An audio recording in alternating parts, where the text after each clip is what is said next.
Hello दोस्तों, कैसे हैं आप सभी। आई होप सभी अच्छे होंगे और सबकी पढ़ाई भी अच्छी चल रही होगी। तो अभी देखते हैं हम एक्सरसाइज 7.1 का क्वेश्चन नंबर 3। मेरे पिछले वीडियो में मैंने एक्सरसाइज 7.1 के फर्स्ट और सेकंड क्वेश्चन का सॉल्यूशन करवाया था। अब इस वीडियो में हम क्वेश्चन नंबर थर्ड फोर्थ देखते हैं। तो चलिए इसको स्टार्ट करते हैं। अगर आपने पहले की वीडियो नहीं देखी है तो मेरे प्लेलिस्ट में जाकर उन वीडियो को आप देख सकते हैं, उनका सॉल्यूशन आपको मिल जाएगा। तो इस वीडियो में हम 7.1 का क्वेश्चन नंबर 3 सॉल्व करते हैं। पहले तो देखते हैं क्वेश्चन में क्या पूछा गया है। तो ये हमारा क्वेश्चन दिया है, इसमें है एक रेखाखंड ए बी पर ए डी और बी सी दो बराबर लंब रेखाखंड है। ये आकृति दी है हमें। इस आकृति में बोला है कि ए बी जो एक रेखाखंड है, इस पर ए डी और बी सी ये दो लंब रेखाखंड हैं। ये ए डी और बी सी दो लंब रेखाखंड हैं। तो दर्शाइए कि सी डी रेखाखंड ए बी को समद्विभाजित करता है। तो हमें सिद्ध करना है कि सी डी जो है वो ए बी को समद्विभाजित करता है। तो चलिए अब इसका सॉल्यूशन देखते हैं। तो सबसे पहले ये मैंने फिगर बना लिया, जो हमें क्वेश्चन दिया है उसका फिगर है, आकृति बना ली। अब इसमें देखते हैं कि त्रिभुज त्रिभुज ए ओ डी, एक त्रिभुज ये है, एक त्रिभुज ये है, दो त्रिभुज दिए गए हैं। तो पहला त्रिभुज ले लेंगे त्रिभुज ए ओ डी और दूसरा त्रिभुज है बी ओ सी। ये दोनों आपस में समांतर हैं, एक दूसरे के बराबर हैं।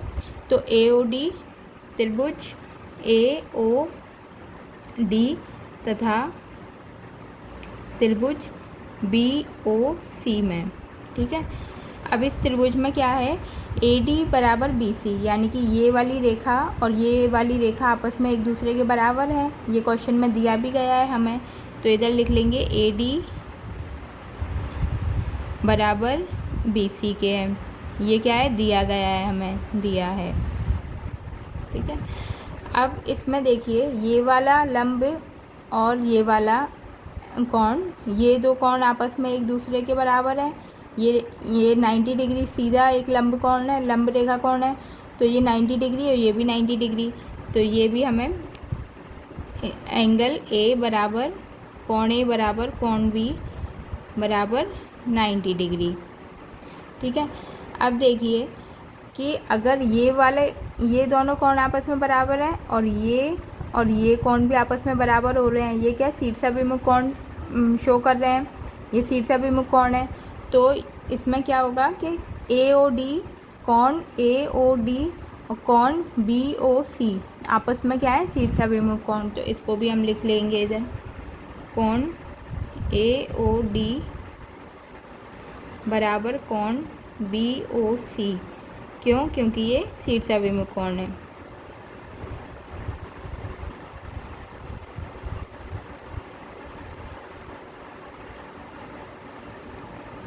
तो अब देखिए इसमें नियम कौन सा लग रहा है, ये सब हमने देख लिया। तो अब इसमें क्या है, ये हमारी भुजा है ए डी और बी सी, ये दो भुजाएं आपस में समांतर हैं। कोण ए कोण बी आपस में समांतर हैं और ये भी कोण है। तो यानी कि एक भुजा और दो कोण मिल रहे हैं। तो यहाँ पर हमारा सर्वांग समता का नियम कौन सा लागू हो रहा है, ए एस वाला, जिसमें क्या होता है कि एक भुजा और दो कोण आपस में समांतर होते हैं। तो यहाँ पर हमारा ए एस सर्वांग समता नियम के अनुसार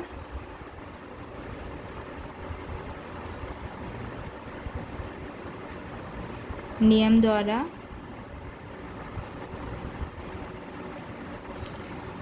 त्रिभुज ए ओ डी सर्वांग है त्रिभुज बी ओ सी के, ठीक है। क्योंकि यहाँ पर एक भुजा और दो कोण आपस में बराबर हो रहे हैं, तो हमारा ए एस सर्वांग समता नियम लग रहा है। तो इसमें ये त्रिभुज आपस में एक दूसरे के सर्वांग सम है। तो इसकी भुजा भी देखिए, ओ ए और ओ बी आपस में एक दूसरे के बराबर होंगे। ये क्या है, सी पी सी टी नियम के अनुसार ओ ए बराबर ओ बी है। ये किसके बराबर है, सी पी सी टी के द्वारा। अब देखिए ये जो ओ बिंदु है वो ए बी रेखा पर मध्य बिंदु बन रहा है। ए बी जो रेखा है इसके मिडिल पॉइंट पर मध्य बिंदु ओ है। तो इसको लिख लेंगे कि ओ जो है वो ए बी का मध्य बिंदु है, बिंदु है। इसलिए जो CD है, ये CD जो है वो AB को समद्विभाजित कर रही है। ये AB पर मध्य बिंदु O है, तो ये जो CD जो लाइन है AB को समद्विभाजित कर रही है। तो यहीं पर यही हमें सिद्ध करना था। तो ये इसको इस प्रकार लिख देंगे कि CD जो है AB को समद्विभाजित करती है।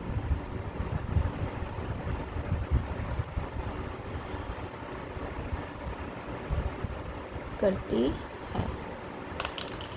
तो यही हमें सिद्ध करना था। तो यहाँ पर हमारा क्वेश्चन नंबर 3 पूरा होता है। अब क्वेश्चन नंबर 4 को देखते हैं। चलिए तो देख लेते हैं क्वेश्चन नंबर 4 में ये आकृति दी है। क्वेश्चन भी पढ़ के देख लेते हैं हम इसमें क्या पूछा गया है। तो देखिए ये क्वेश्चन दिया है, इसकी आकृति है 7.18 इस प्रकार से। इसमें बोला है L और M दो समांतर रेखाएं हैं जिन्हें समांतर रेखाओं P और Q का एक अन्य युग्म प्रतिच्छेद करता है। तो देखिए आकृति ये जिसमें दर्शाया गया है कि त्रिभुज ABC समांतर हैं त्रिभुज CDA के। तो ये हमें सिद्ध करना है। तो चलिए मैंने ये आकृति बना रखी है पहले से ही। अब इसका सॉल्यूशन देख लेते हैं। तो सबसे पहले हमें क्या इसमें देखिए कि ये जो L और ये M ये दो रेखाएं आपस में एक दूसरे के समांतर हैं। इसी प्रकार ये P और Q दो रेखाएं भी आपस में समांतर हैं। अब इसमें L और M जो समांतर रेखाएं हैं जो P और Q को आपस में प्रतिच्छेद करती है। P और Q अन्य दो समांतर रेखाओं को प्रतिच्छेद करती है। तो अब इसको लिखेंगे किस प्रकार से हम कि चूँकि L और M समांतर रेखाएं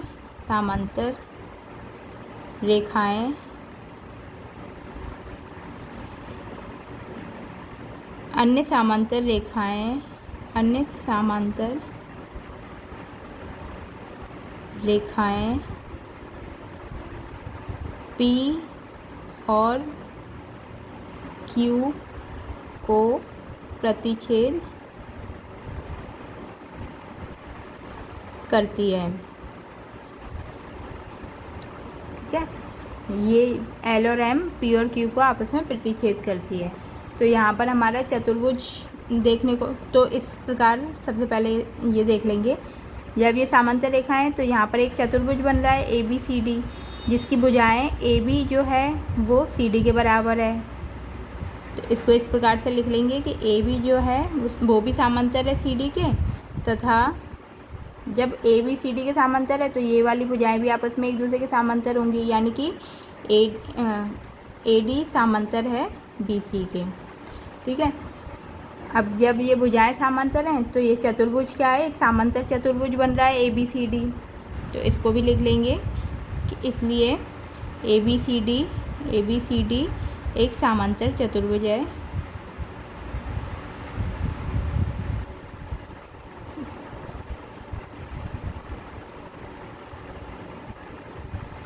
ठीक है, अब इस चतुर्भुज के अंदर देखिए दो त्रिभुज बन रहे हैं, एक बन रहा है ABC और दूसरा बन रहा है ADC।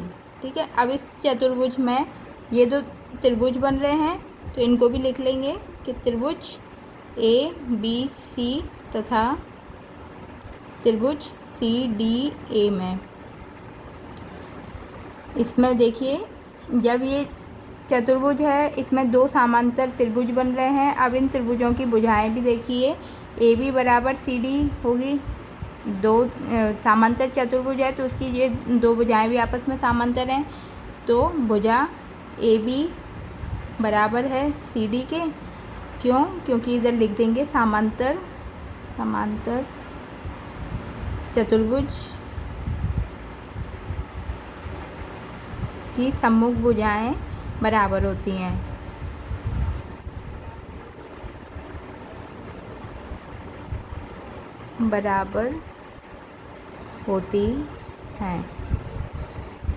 तो जब ये भुजाएं बराबर हैं तो ये भी सम्मुख भुजाएं हैं। BC बराबर AD, तो ये भी आपस में एक दूसरे के बराबर हैं। तो इसी प्रकार BC बराबर AD। तो यही चीज़ लिखना है, समांतर चतुर्भुज की सम्मुख भुजाएं आपस में बराबर होती हैं। और इसके कोण भी देखिए, कोण बी बराबर कोण डी, ये भी आपस में क्या है, बराबर हैं, क्योंकि समांतर चतुर्भुज के सम्मुख कोण भी आपस में बराबर होते हैं। तो इसी प्रकार एंगल बी बराबर एंगल डी, यानी कि कोण बी बराबर कोण डी, तो इसमें भी लिख देंगे समांतर चतुर्भुज के सम्मुख कोण भी बराबर होते हैं, सम्मुख कोण बराबर होते हैं। तो अब देखिए यहाँ पर क्या नियम लग रहा है, सर्वांग समता का नियम ऐसे ऐस लग रहा है, क्योंकि ये भुजाएं है और ये भी भुजाएं, ये कोण है, यानी कि दो भुजाएं और एक कोण आपस में बराबर होते हैं, तो वो हमारा ऐसे ऐस नियम होता है। तो यानी कि ऐसे ऐस सर्वांग समता नियम के अनुसार, समता नियम द्वारा त्रिभुज ABC सर्वांग सम है त्रिभुज CDA के, यही हमें सिद्ध करना था। तो इस प्रकार से ये क्वेश्चन सॉल्व होगा। अगर आपको नहीं समझ आ रहा है तो आप वीडियो को पॉज करके एक बार अपने कॉपी नोटबुक में इसको नोट करिए और उसके बाद क्वेश्चन को पढ़ के एक एक स्टेप बाय स्टेप समझने की कोशिश करिए, तो आपको इजीली क्लियर हो जाएंगी चीज़ें। फिर भी कोई डाउट है तो आप मुझे कमेंट करके पूछ सकते हैं। तो चलिए अभी नेक्स्ट क्वेश्चन नंबर 5 भी सॉल्व कर लेते हैं।